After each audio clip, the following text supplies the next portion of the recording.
between the Marvel stuff, between the Little Mermaid, and I don't know if we want to talk about the Elliot Page stuff or not. Holy crap. Or Ellen Page or whatever the fuck this thing's name is. All I know is I retweeted it and I did this right here. But so we have this story with this Elliot Page, whatever it's called. And right here, so Elliot Page reveals chilling transphobic attack outside of LA hotel. I'm going to fucking gay bash you, you F word. That is not what people say. That is just not realistic. So I just retweeted this picture right here of there we go. Yeah. Four very honest people that had similar interactions, similar horrible things happened to these individuals right there. The mainstream media jumped all over it and claimed that they were these horrific victims.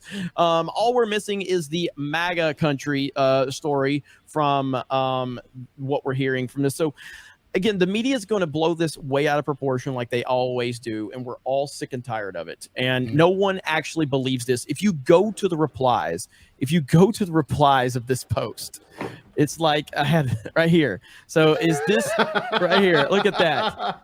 Ellen Page tearfully talks about Jussie Smollett, current state of the world. That. You remember that? You remember that? Yeah. So like, I just could not believe that, because I was thinking about that today. I'm like, wait a minute, because me and Ryan were talking about it. I'm like, didn't she get on there and start screaming about Jussie Smollett? And she did. And the ratios are glorious. The ratios under this post. Nobody should buy this, man. So, please file a police report so I can make $1 million. Please do that. I will be covering that case. Please. Yes. Unbelievable. So it is just so the nonsense. Again, somebody said this the other day during my Cobra Cash stream, because I was talking about the tide has been turning recently with the Bud Light stuff, with the Target stuff, people, having backlash against Disney. You saw the Xbox logo and how they changed it after a few days. MLB did the same thing. Navy did the same thing. And the tide to me is turning a lot because all of us in some way, shape, or form have been criticizing this stuff for a while. My only issue with that is that what ends up happening is they think that the truth is relying upon what they say. So it's like now they've discovered it and instead late and like, okay, now it's actually a problem as opposed to we've been ringing the alarm on this stuff, especially with terrible media for a very long time. And y'all are just absolutely late to the party. That's it. Yes. Yep. My question would be, and this is based on the comment someone said. They said that the Elon Musk's purchase of Twitter has been one of the big game changers from a standpoint of people speaking out about it. It's allowing the spread of information more than it did before. I say what you will about Twitter. Like I know that people might not like it to be as free as it is, but as far as the major social media platforms, it's the one platform that you can get away with the most. Let's say that. I can get away with saying shit on Twitter that we all know is not fuck demonetization. If you say it, you're off. You know what I mean? Other platforms. So it's allowed that conversation to manifest itself. And this is what the whole cultural shifts are all about. It's more so being able to communicate with other people.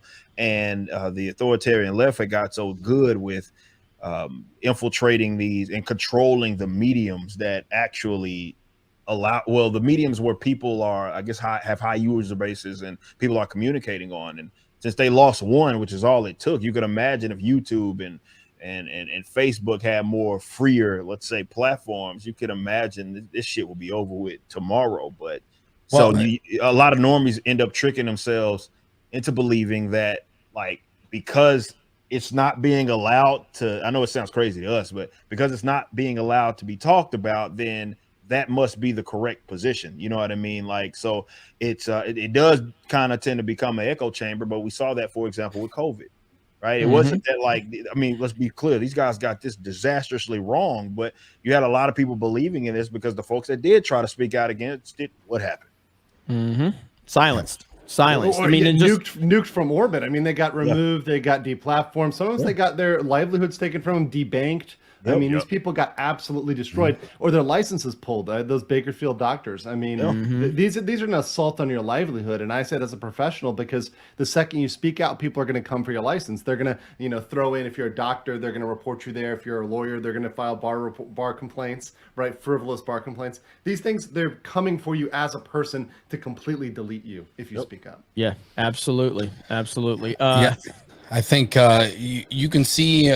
I personally think. Look what the left has tried. Wow, that's out of line, man. Fucking out of line. I'm sorry, Rolo. I didn't mean I just saw that. I was like, oh my God, they're so freaking fast, man. They're so damn fast. All right, go ahead, Rolo. Go. I mean, look what the left has tried to do since the 1980s. If you go back, you have the fairness doctrine, where they basically didn't want to compete against right-wing talk radio because they were getting utterly annihilated. It was a counter perspective to their message. And with big tech, they were able to do it because the corporations aligned with their ideology. So they had it self-imposed, essentially, a fairness doctrine there.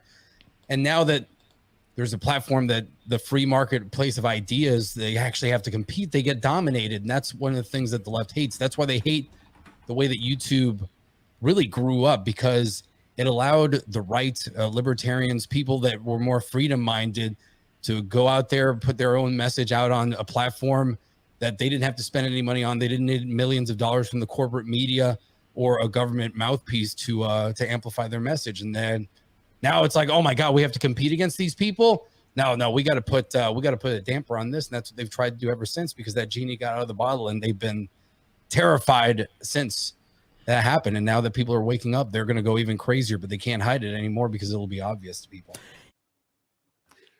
This video has been a clip of a previous live stream, and it's clipped so you can get the information in a shorter, compact package, the information you need. If you want the full video, the whole context, the whole thing, you can check out the full stream. That is in the link below. Check that out, and I will catch you guys later. Peace.